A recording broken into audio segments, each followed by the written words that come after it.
I'm an empath for the most part. And I think most therapists are.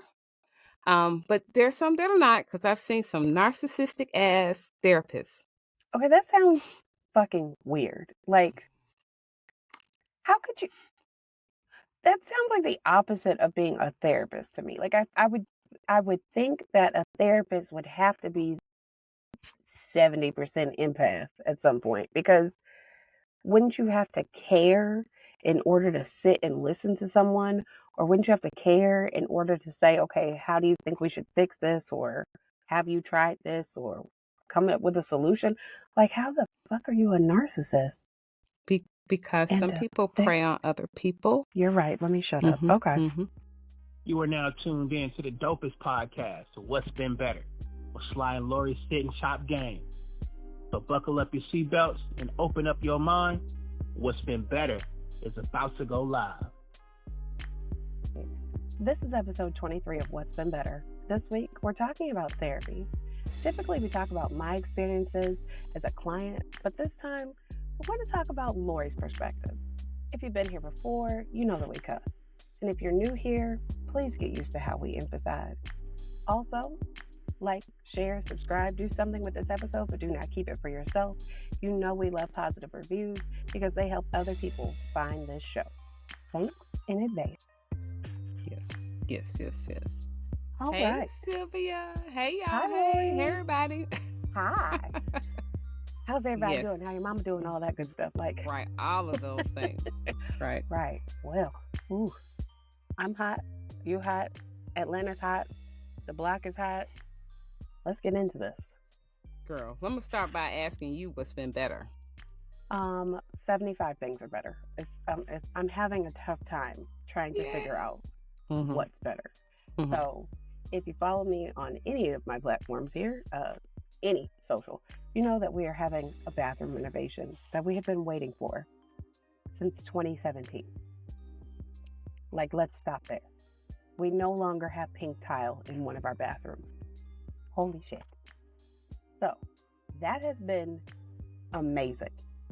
Just I'm excited for you. Mind-boggling. And Donald Trump is getting arraigned today. I love accountability, so I'm like, yay, do that. And I'm talking because earlier I was barely talking to you because I chipped my tooth. So that's been sucking. Ooh, let me tell you something. First of all, congratulations on the bathroom. Yay. Like, that's something. And I understand where you're coming from. Like, if you all haven't seen her bathroom, you wouldn't know what she's speaking of. Now, I'm someone who, I think I'm a settler sometimes. I just adjust to things. It's just like I tolerate a lot of shit. I didn't realize that until, not now. I think I've realized it for a while. But your bathroom was fine to me. However, that's what my mom said. She said the same thing. I love it because it reminds me, like, I like retro shit. Like, your bathroom was a nice, pretty retro bathroom, and I like the pink. I like the inline door. Like, it was just different. And so, but I also like renovations. Yeah. And I like the before and after type of scenario. So I'm excited for you because I know you didn't like it. And so, and now, do you love it? I am slowly falling in love with it. I think I'm still like coming down off the high of like, I drew that. It was like my idea. That's in the middle of the night. And you're married to an architect. Like, right. All the things. Like, just chef's kiss to be able to like, what are we going to do? How are we going to do this? And being like, I think we should have 2 bathrooms. I think we should just figure out how to have 2 bathrooms. I love how the you hell just we have 2 bathrooms. Oh no. Well, but you manifested that, you know, and you actually was like an alchemist in this type of scenario. Like, kinda, yeah. Kinda, yeah. So to finally, I love it. Save the money, save the time, and I know people are going to be like, "Well, aren't you the black girl with tools? Why don't you do it yourself?" I know my limits. Right. Let me tell y'all. The bathroom that we're currently renovating had no shower in it. It now has a shower. It had a sink and a toilet, and it now has a shower. I know my limits. I was not going to be able to figure that one out. There's a lot of things I can do. That was not it. Well, and I wasn't gonna fuck it up. Yeah. Well, when I saw that big ass hole that you were talking about, 'cause I was like, what is she talking about? Until I saw it, I was like, yeah, that's Yeah. I think it would be out of your wheelhouse. You know, like everybody's not able to do the things. No. So. No. And I also realized in the demo part of it that I'm a builder. I can put stuff together. Right. You I don't tear am shit not up. good for tearing shit up. Like that, I was like, this is draining. My hands don't like this. Why is there so much dust? It was just bad. I was like, oh hell no. Let me put some shit together. See, I can make again, some stuff. we know our lane, so that's fine. Yes. Yes. And also, if somebody's saying that, fuck that. Pretty much You know, at this point, like I had to turn the comments off on YouTube because they were getting wild. But girl, bye. Yeah, I don't have time. I don't. I'm riding this little cloud, and I'm gonna keep riding it at this point. Like, just y'all don't know. Y'all have no clue. Yeah. Yes, it might be cute to other people, but to me, I was like, this shit. Okay, let's put it like this. I'm gonna seal this up with this. I did not want this house. I refused to look at this house initially. Okay, I remember. Because it had 2 pink bathrooms. And I did not realize, because from the pictures you don't realize that was really 1 3/4 of pink bathrooms. They weren't really separated. So it's a whole Jack and Jill thing. I'll probably put like a little video right here. You can have to to. Y'all. You did a video of the old bathroom. Yes. Yeah. Because I love that because it's so different. It's different than anybody would even think to.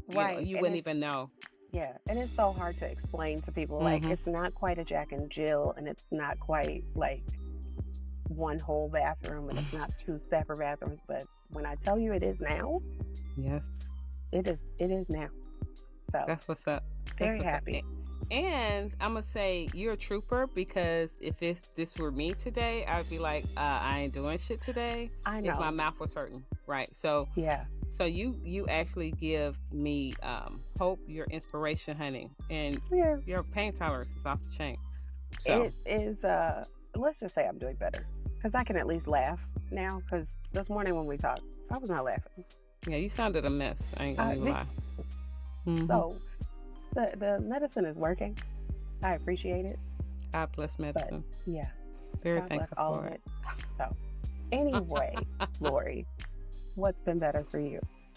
Okay, so I went to New York last week, and I hung out with my daughter. She just finished the New York Film Academy.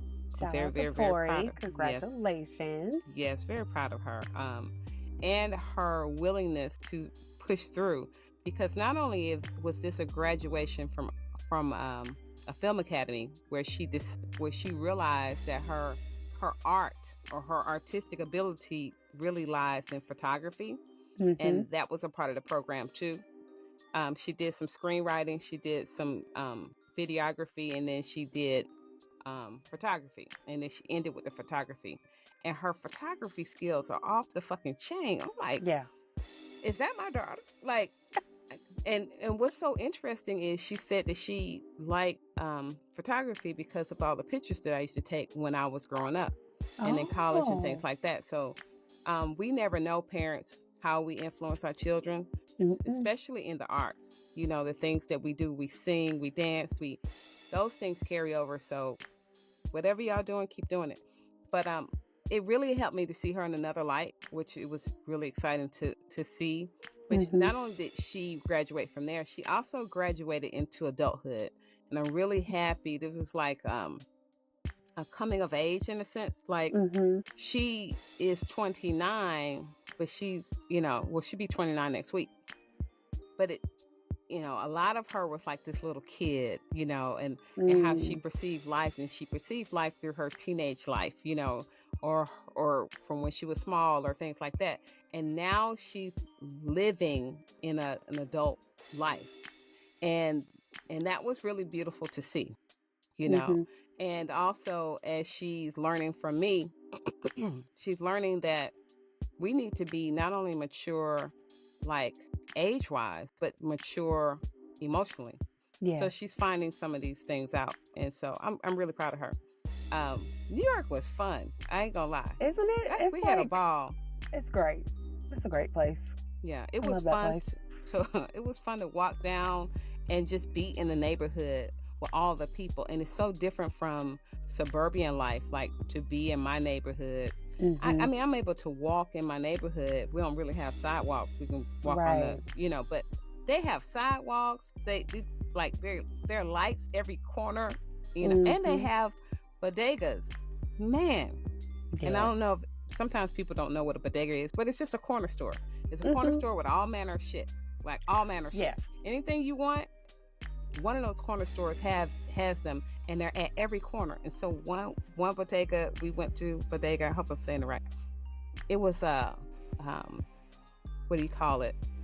A health food, organic bodega. And man, when I tell you everything, like from my soap that I use, because I use that peppermint soap that Bronner Brothers, I don't know, I don't think it's Bronner Brothers, but it's Dr. Bronner. Yeah, yes. Dr. Bronner's. They had that. They had all the things that I would eat, my like little cheeses, all the way from a Dr. Bronner, something organic like peppermint soap, all the way down to some cheeses, man. But then they had vegetarian meat, right? So they had that. They had smoothies. They had shakes. And so they, the first night, because I was starving when we got there, they made a veggie chicken burger. Okay. And I inhaled it. I totally inhaled it. But another time we went, and so after that, we just started going. We walked like 3-4 blocks just to get to that one because there were so many other ones we could have gone to, but we didn't. We went to that one. But this one was like, it was your jam, so you had to keep going to it. It was so my jam, and the people were so nice. By the way, if anybody's talking about how people are not nice in New York, that's not true. You get what everybody has a different kind of nice. Like, because people are like, people in Atlanta aren't nice. It's just a different way. Like, where are you going? Exactly. So, so these guys were making, so another time we went in there, they were making my burger, right? So I thought, I want some cayenne pepper on my burger, right? You know I told y'all last week, Lori's not playing about this cayenne pepper. I put it on everything, like for real. And then that's on God. I put it in my smoothies, by the way. I put my cayenne pepper in smoothies. It's good for you, though. It absolutely is. It's good for your blood pressure, right? Isn't that what it's good for? Okay. Yeah, it's good for so much, right? So you would think that you would ask somebody to put your seasoning into how they make something. Of course, they're going to say no. Right. And so while the guy, you could see him making it in front of you. So I said, hey, can you put some of my cayenne pepper on the burger? He said, sure. He reached over, he got my cayenne pepper, he sprinkled that shit on there. I was like, and Tommy was like, look at you asking. And see, if you don't ask, you're not going to get. No. So all of this is part of my What's Been Better, y'all. I'm just going to say it was really beautiful to see my daughter, go through this whole process and see her mature. It was awesome to see people in their element, being able to go to places like a bodega and everybody's really kind to you. And I can get some cayenne pepper sprinkled on my shit. I would have gone to do it anyway, but he did it. It was all good. But I had an awesome time. I took a lot of pictures. I did some videos that Sylvia has, and I love that. And so, and I came back home because I was starting to get claustrophobic because everything in New York City is tiny. It's tiny as shit. Those apartments are tiny. Yeah. And, and I also got a chance to sit out on we call it it was not the balcony. It's the banister, the back thing, the chute, the fire escape. I got a chance to, and that shit was oldest. You go out the window. Like I climbed out the window, Sylvia. I was climbing out the window. Like you had a straight up New York experience. Like girl, it was nice. It was all of the things. I had a ball, and I was glad to get back home. So so that's What's Been Better. Okay, awesome. Well, let's we talk about therapy, obviously, y'all. Like, if you don't know already, if you've been listening to the show and you still haven't figured out, or you're just joining us for the first time, I'm Sylvia, the client, and that's Lori, the actual therapist. So, we talk about therapy all the time, but we talk about it from the perspective of like me in therapy, or if we have guests, their experiences in therapy, or just the trials and tribulations of like what our perspective is on going to therapy. And we never really hear, Lori, what is it like being a therapist to all these people who have all these random ass life stories and all of this craziness that goes on with them? Like, how? Like, what is it like? But I also want to ask you, when people are coming to therapy, what do you overall, like, general see that drives them to say, okay, we gotta go to therapy? Like, is there like a common thing? Right. So I'll start with this. I don't just see anybody. Okay. I am a niche therapist, meaning I see individuals and couples. I see sometimes young people and sometimes older people, but my group of people that I normally see are anywhere between, I'm going to say 17 to like 70. Oh, wow. Maybe. So that's like a gap. It's, okay. Right. But the niche part is all relationship. It's all about relationship. It's all about the relationship with yourself and other people. Okay. So there's that. And so they come to me when they can't fix their shit.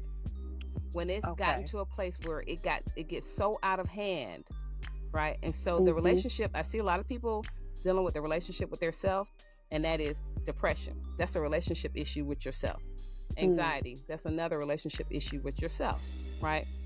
But then you have anxiety relationship issue with yourself because of the relationship you have with another party, like work, or your person, your special person, your family members. So there's that. And so because people, like all of us, right, we try to take shit and deal with it ourselves. Yes. Because we are autonomous like that, and it's beautiful. We want to handle things ourselves. Who wants to be someone who's always dependent, right? There are people like that, but for the most part, a lot of people who come to me, which is another thing, we attract who we are, right? So I am what you call, I'm an empath for the most part. And I think most therapists are, but there's some that are not, because I've seen some narcissistic ass therapists. Okay, that sounds fucking weird. Like, how could you? That sounds like the opposite of being a therapist to me. Like, I would think that a therapist would have to be 70% empath at some point, because wouldn't you have to care in order to sit and listen to someone? Or wouldn't you have to care in order to say, okay, how do you think we should fix this? Or have you tried this? Or come up with a solution? Like, how the fuck are you a narcissist? Because some people prey on other people. You're right. Let me shut up. Okay. And I'm just going to let you know, there are some people, sometimes it's very difficult to find a therapist, I'm going to say. Because once you go, because a lot of times when you think to get a therapist, right, that's daunting, number one. It's sometimes difficult to find one. And then when you do find one, and then you don't get your needs met, that's very discouraging. So a lot of times you don't go back. Or if you got two people coming in there and one person doesn't like the therapist and the other person does, a lot of times they're not going to come back, because the other person who doesn't like the therapist is going to win out. Okay. Yeah, that makes sense. Because life has been, right, in that home, chaotic. So for it to get unchaotic, that therapist might be doing that job. But if that other person is liking that chaos, they're gonna get pulled right back into it. So I'm gonna say most of the time people come to me when they can't fix their shit. They are at their wits' end. They can't take it anymore. They've done everything they can do, and then they're like, I need to get a therapist. So when they finally land on, okay, I need to get a therapist, and they're coming into seeing you, we all know that your first step is, how can I help?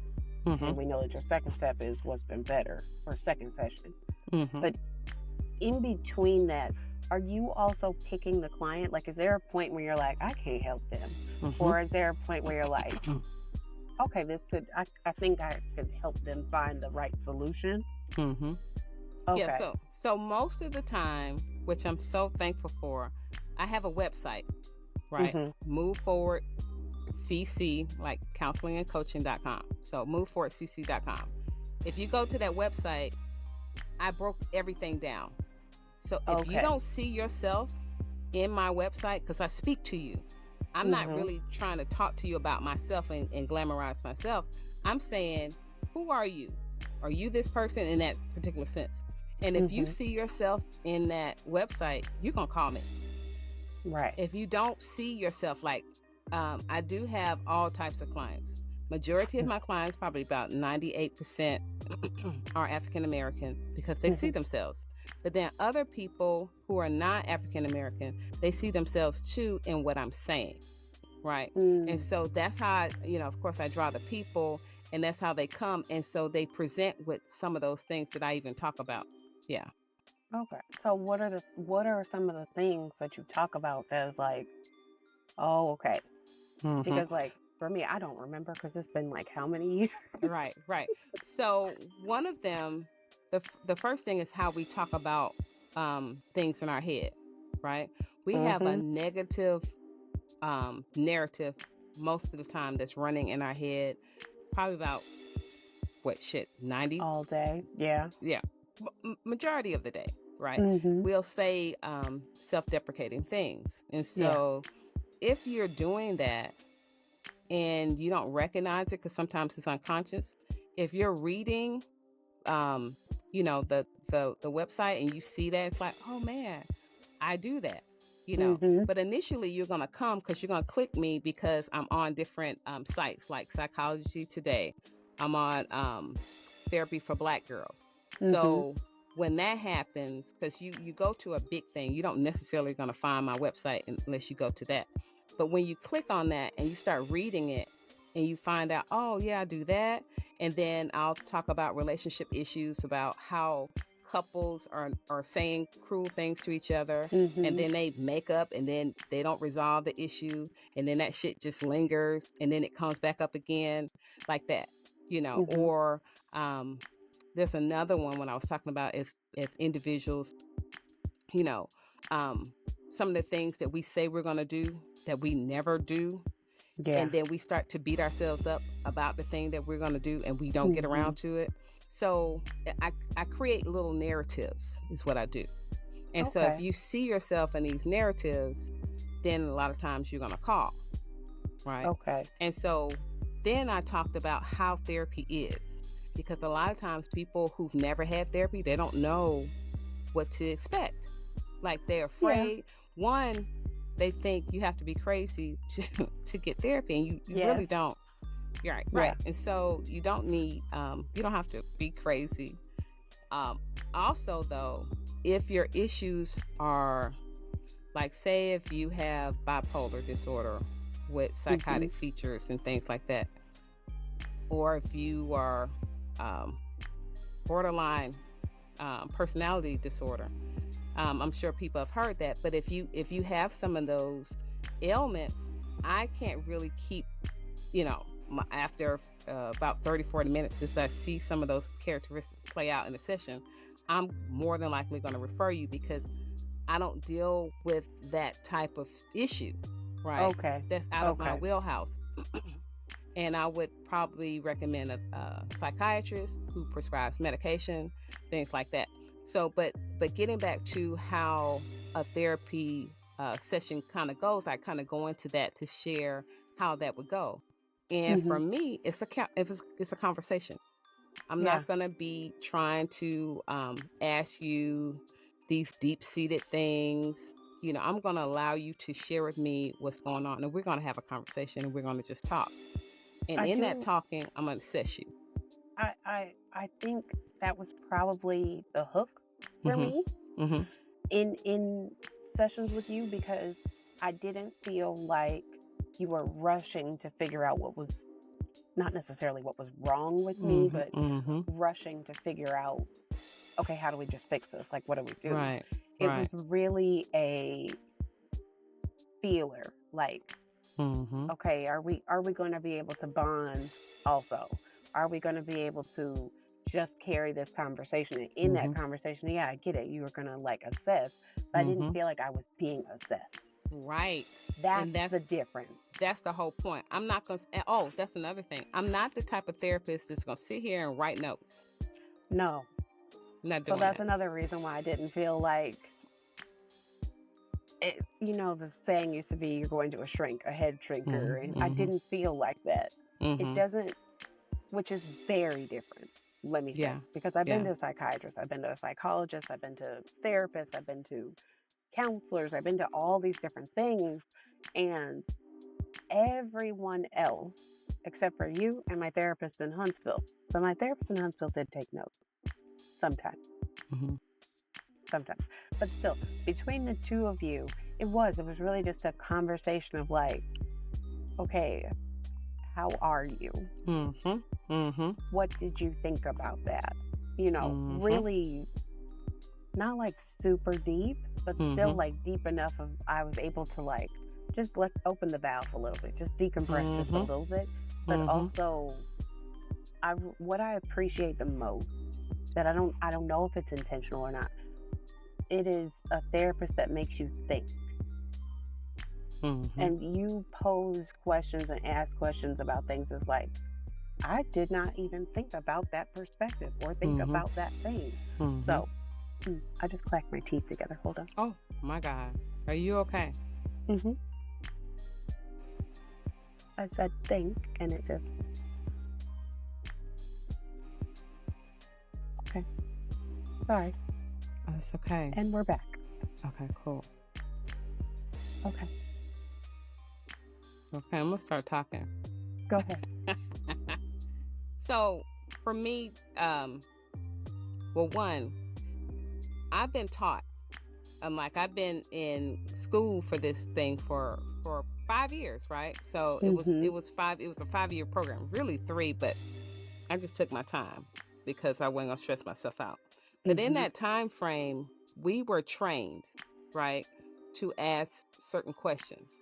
And it's all types of therapy. Like you have emotionally focused therapy, you have cognitive behavioral therapy, you have solution focused therapy, narrative therapy, and some other ones. There's a lot of other ones, and they're going to keep coming because there's so many perspectives out there. But I line up more with solution focused therapy, right? Because a lot of times people focus on the problem and how to fix a problem. I'm not trying to fix your problem. I want to know what you want. So in a session, I will say, hey, what brings you here, right? And after that, I'm going to ask you, what are your best hopes? I'm going to find out, what do you want? Because most of the time, we don't talk about what we want, right? And so, and we've shared on this podcast about no one goes into a grocery store with a list of things they don't want. Right. And guess what? We speak every day, all day about shit we don't want. So what I ask is, what is it that you want? And when we get into problem talk, we start to speak about what we don't want. So I'll say, well, what would you want instead? Like that kind of stuff. And so that's different. And I feed off of what you say. And then I pull it out, because what I understand and I know for sure is that you are the author of your life. You are the expert of your life. I am not the expert of your life. I know what I'm doing. I know how to help you because you called me. I'm going to charge you for calling me and I'm going to help you, right? But at the same time, I'm not going to ever imagine that I know more than you about you.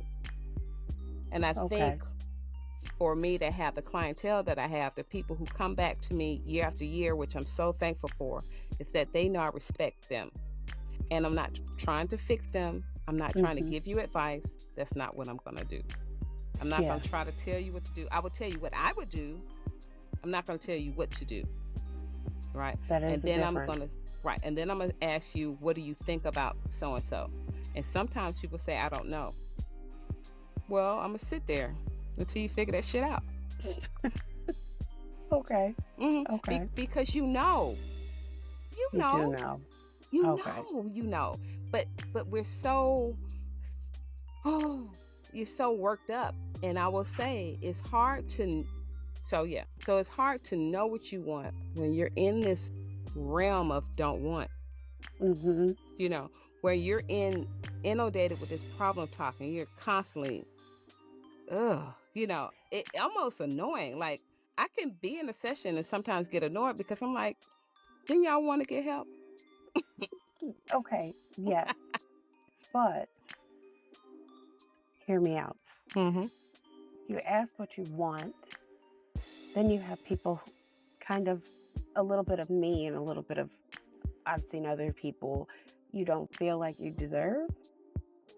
And then you have people who are, you know what you want, but you're terrified that you'll never get it. So you're like, I'm not going to admit that I want this.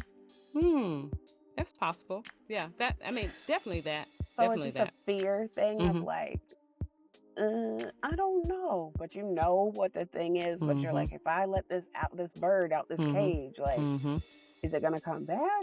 Right. Am I actually going to get to experience the bird? You know, that whole bit. So I don't know. I get why the I don't know exists, and I think it's a fear thing. But I get think, it. I think the you being solution focused is what helps to finally say and declare like, okay, this is what I want. How do I get to the thing? So I think it does make a difference, but I think the initial like it's just fear. You're scared that it's not going to happen, or you're scared that you're going to get it. And what do you do with it when you get it? Exactly. So it's girl, it's just so interesting. Now as I start to think about even what you're saying, right? The one, I have to also decide where I want to be in that space, right? Okay. Do I need to push? Do I need to pull back? Definitely work on, because none of us are perfect, right? So I will never say that I'm perfect in this space. I got shit that if you listen to some of the dang on episodes, you know, I got shit. And I have my own therapist. My therapists are a lot of authors.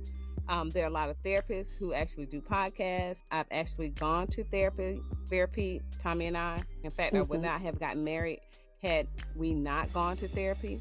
I think it's important because there's another knowing sometimes more than what you know. Yeah. And the knowing that you have, if you don't step into another knowing, you're going to stay in that same cesspool of your thinking. Right. So I think it's so important to do that. Right. But at the same time, it's like you really have to take certain things step by step. You can't go fast in therapy. You really cannot, you know. But I will tell you, there's sometimes I do fire people, Sylvia.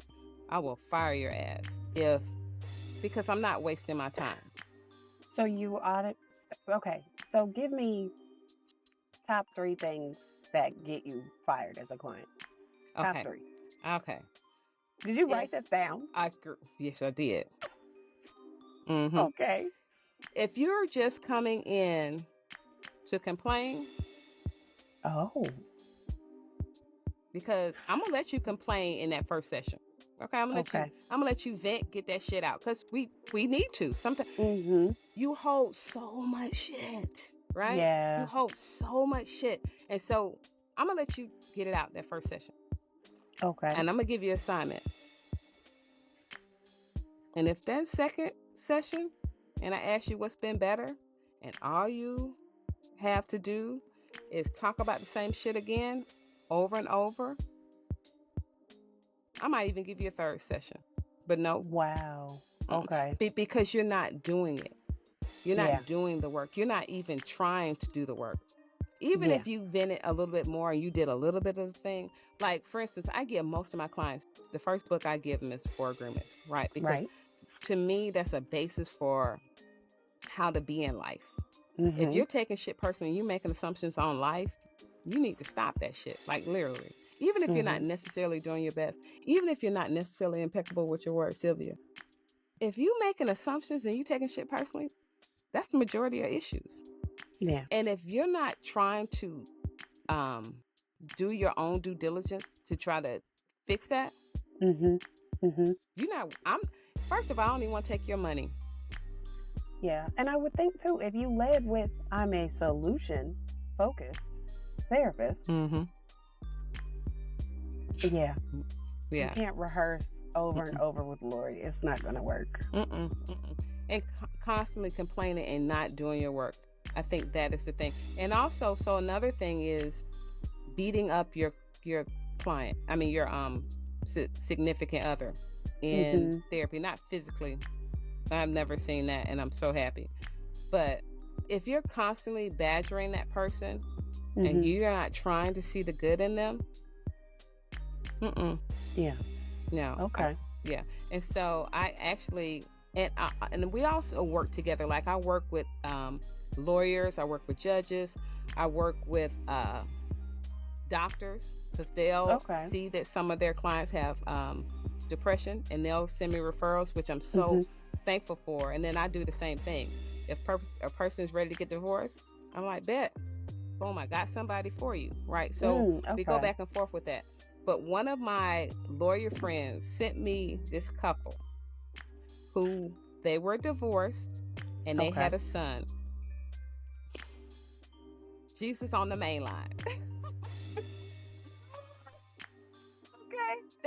They could not, and it was really amicable. Like it could have been that, but they argued so much, they fought so much, and it was during COVID, so we were on the Zoom. But I'm like, dude, did y'all forget that y'all have a son? Then that's why y'all came to me. Like, I could take your money all day, $250 an hour. That works for me. I don't want it. Yeah. I don't want your money because you're not trying. You don't see the big picture. Right. You came here with an objective and you're not trying to meet it. You know, and I'm not a babysitter. I'm not your mama. Right. And I ain't married to your ass. So I don't have to, you know. Okay. So. All right. What's the third one? Oh, well, I don't know. I don't have a third one. Oh, okay. Yeah. Well. But I was just saying, there are times when I'm gonna fire you. You know, sometimes if I see that you're really hella bent on not necessarily getting better, and and I'm not gonna ever be cruel. So by no means, I'm saying this with the aggressiveness that I'm saying it now. It's not like that. I will lovingly share. I'm probably not the one for you, you know, or I notice that, you know, as I give you these assignments, you're not doing it. And I'll even inquire, like to say, what's happening that you know, this is happening, you know? So that is a thing. But yeah, if these things are happening, you have to go, because you're letting me know that you might have said you wanted help, but you really don't want to do the work to help yourself. I can't fix you. Sometimes people come in thinking that the therapist is going to fix them. Yes, I definitely thought that. No, I'm 100% guilty. And Lori was quick to be like, no, that's for you to do. I'm just here as a guide. And I'm still not going to tell you the answers. So which, at first, I was like, oh, I don't know how I feel about that. Because I thought you were just going to, like, give me the answer so I could just go forward. And you were like, no. You have to work your own shit out. I am here to help you do that. But I'm not going to do it for you. But I didn't quite understand if you gave me the answer that wasn't me doing the work. Like if you gave me the answer and then I still had to go apply it, I was like, okay, I'm still doing, I'm doing something, but that wasn't the thing. Well, do you know now? Like, do you get what I'm saying now? Like, if I were to give you these answers, then hell yeah, right, yeah, I totally get it. Yeah, and some things, I mean, the answers are there in the conversation, right? Like as we're talking, if you're picking up what I'm putting down, then that's what's up. Yeah. But if you're not, and I'm having to go and go and go, then we're not a good fit either.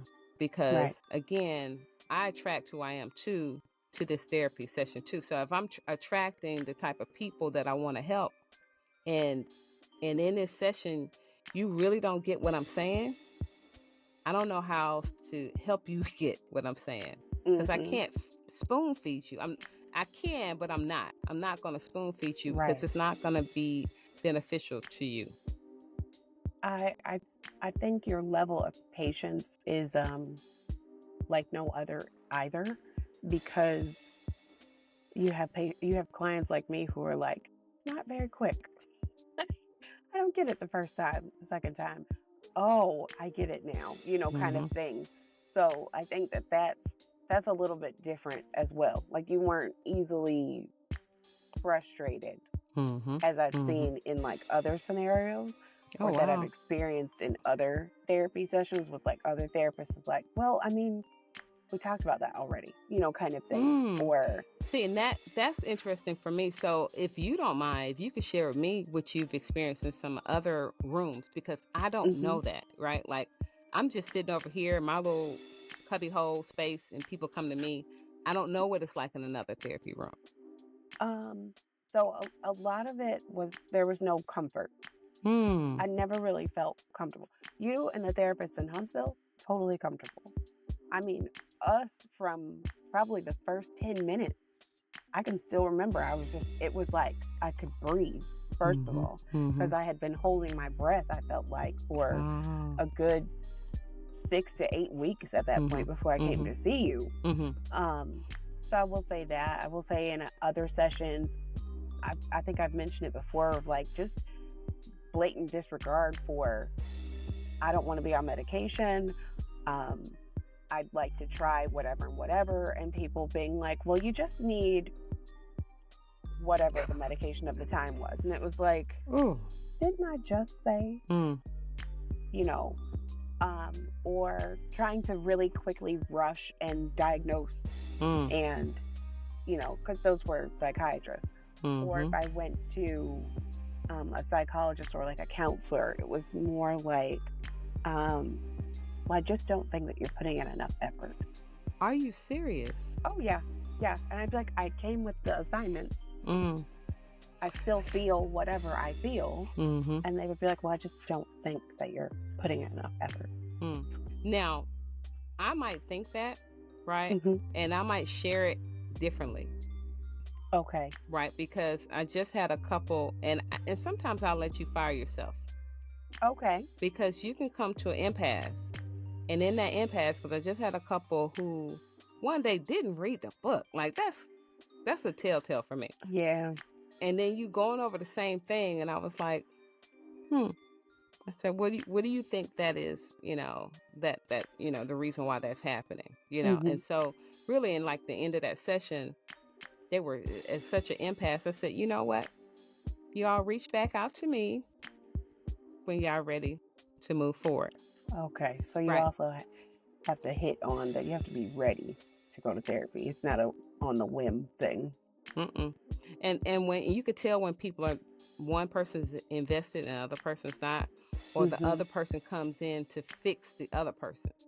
They don't need to be fixed. They want the other person fixed. Nothing wrong with them. Yeah. Okay, I get what you're saying. Honey. Okay. Yeah. And so you get that kind of thing too. And at that point, they'll back off because they get the drift. They know. And so sometimes people just don't come back because they're again not willing or ready to do the work. I get it. Yeah. Because it is work. Like it's not work. It isn't easy and breezy. You don't get to just go in and like data dump. Like all these things happen and all this is wrong and like, oh, I feel better now. Like, not if you go to a therapist like Lori. If you go to a therapist like Lori, it is, you really do. You like put it back on the client. It's like, fine, you listen to me rehearse, you listen to me like data dump, get it all out, but you also are like, so how did that make you feel? Or like, y'all, the first time Lori hit me with, what difference did that make for you? I'm pretty sure my head like spun around because I was like, what? I haven't thought about that. I hadn't thought from that perspective of like, did it change stuff? Yeah. It did change stuff. I hadn't thought about that. I'm so glad you said that, because that's the crux of why I do what I do. Because there are differences that make a difference. And if these differences don't make a difference in your life, we scratch some shits off and we start again. Your whole point, that's why I asked, what do you want? Like, what are your best hopes? Because if we find out what your best hopes are, and these best hopes are not making a difference in your life, then they're definitely not your best hopes.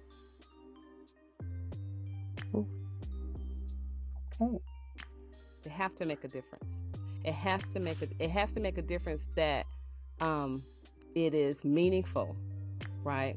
That shifts the game, that moves the needle in your life. And so for me, what I understand is this world is crazy and it's fucked up.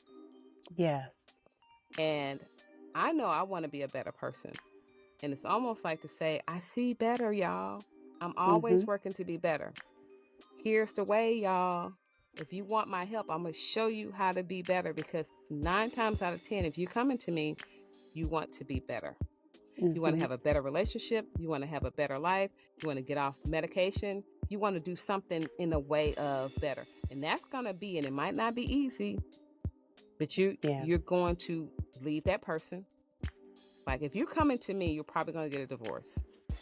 Or your relationship is going to be different, because it's definitely not going to be the same. Because if it's going to be the same, you want to come to me. You're probably going to quit that job. Like if you're coming to me, I'm going to be working with you to get over a hump. And I've helped so many people, and oh my God, let me tell you how rewarding that is, Sylvia.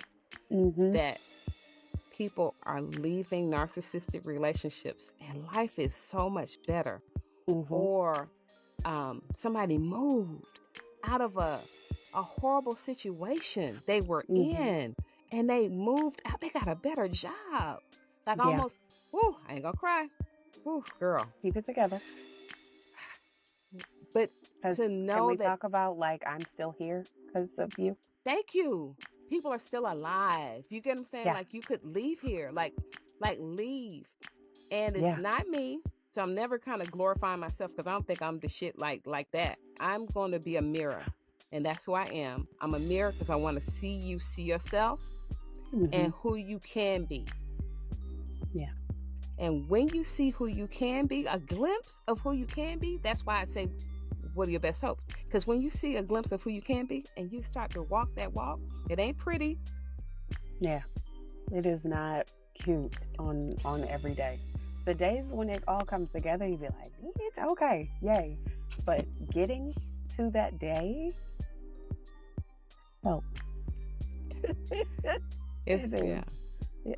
army crawling through the mud.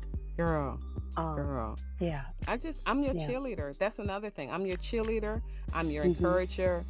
I'm going to tell you got it. I'm going to compliment the fuck out of you, because I know you are the shit. I know. We all are. And you've been beat down too long. And most of the time you've been beat by yourself. You've been beating yourself up this whole time. And I'm going to say, stop. Yeah. Imagine that you did not beat yourself up and you did something different. So I love what I do. I think it's the best thing since sliced bread, girl. And I don't even eat bread. Except at my house. Right. I just love it because I love us. I love to see us be better. I want to see us get over this shit. Like get over the hardships of this world, or like people like Trump or his cronies, and also the focus of that. We got to change our gaze from these corrupt people, and they taken up so much of our lives. Yeah. Nope. Got to change it. Hopefully with a little accountability, those kinds of people. I know it's far-fetched, but a girl can dream. And Rico is all around us. So. Oh, girl. There you go with the Rico. I'm like, oh, I like that name. And then to think, Rico is a brother. Like, Rico came and said, I'm about to lock your ass up. Pretty much. But you I know love what? it. The way we can hold people accountable is to get help, right? Like if we're getting help more and more, we can also be accountable and we can make other people accountable. But if we're not making ourselves accountable, we're gonna let people keep doing shit. Yeah. And folks like Trump get away with it. Good grief. Okay. Well, I could talk about therapy all day, but let's wrap this up. Typical book recommendations, takeaways. But before we do that, I forgot a part. Okay. Y'all, I'm going to own my shit right now. Okay. This is a call to the carpet moment. I do all the social media for us, set up all these things, try to, automate things, make things easier.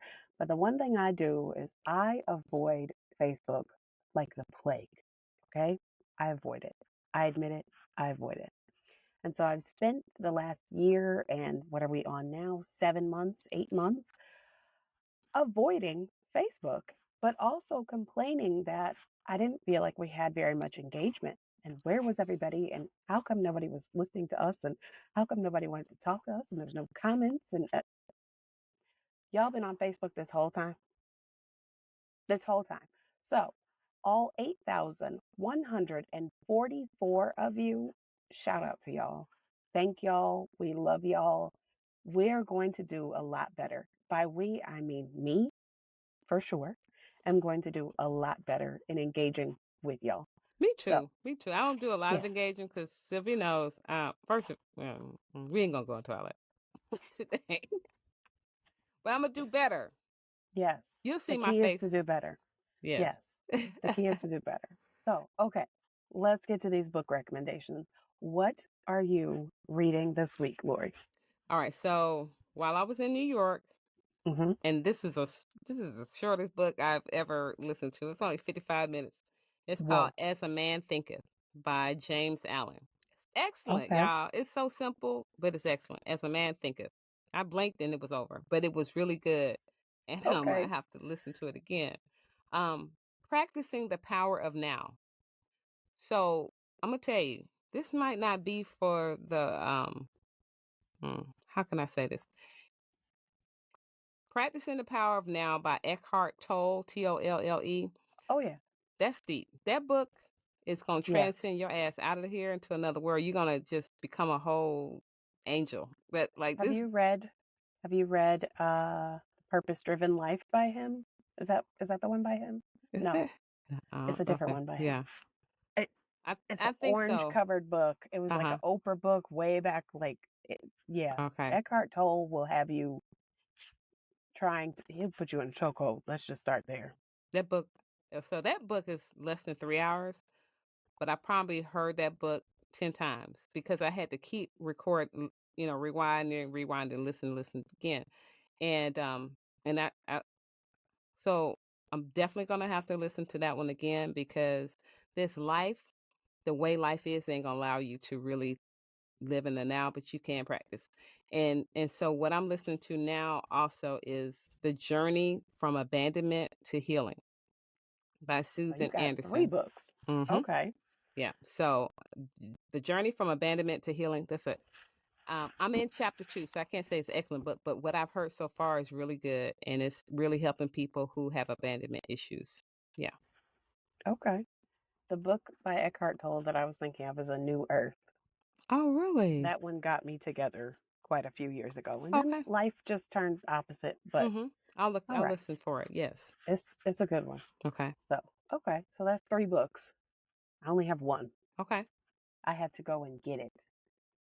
I am reading the Tuskegee Student Uprising. Okay, where'd you get that from? Amazon by Brian Jones. Okay.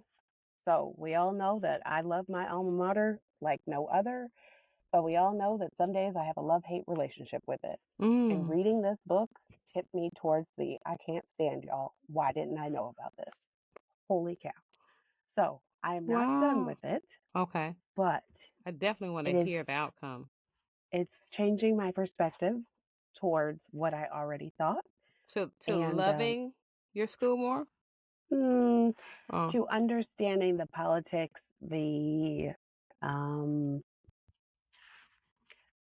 the money situation, the what is valued and what is devalued, just lots of different things. So the The Tuskegee reality of things.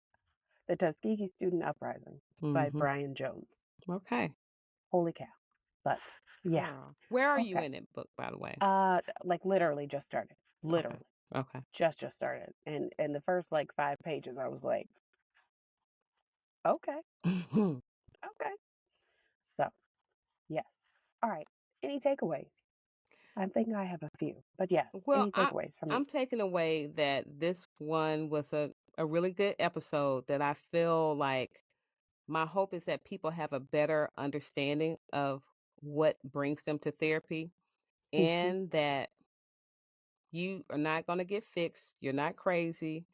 But at the same time, please go. You know, Yeah. it's not about you being crazy. It's about you wanting to work on you. And there's so many good therapists out there. So that's what I'm taking away. I'm going to say that go to therapy for the thing that you're looking for and try to work on that thing. Do not expect that just because you showed up to therapy means that that's the end all be all. Like, and that therapy is continuous. Because I really, really forever thought I just go to a couple sessions and everything is fine.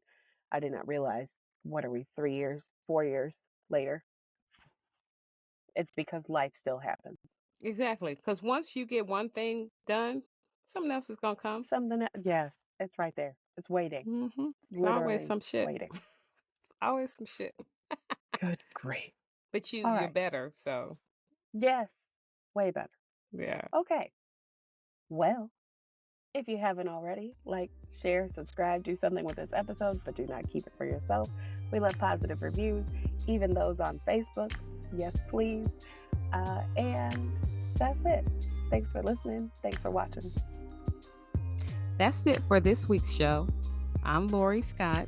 And I'm Sylvia Johnson. And you've been listening to What's Been Better. A big thank you to Lagan Music Inc. for providing our music.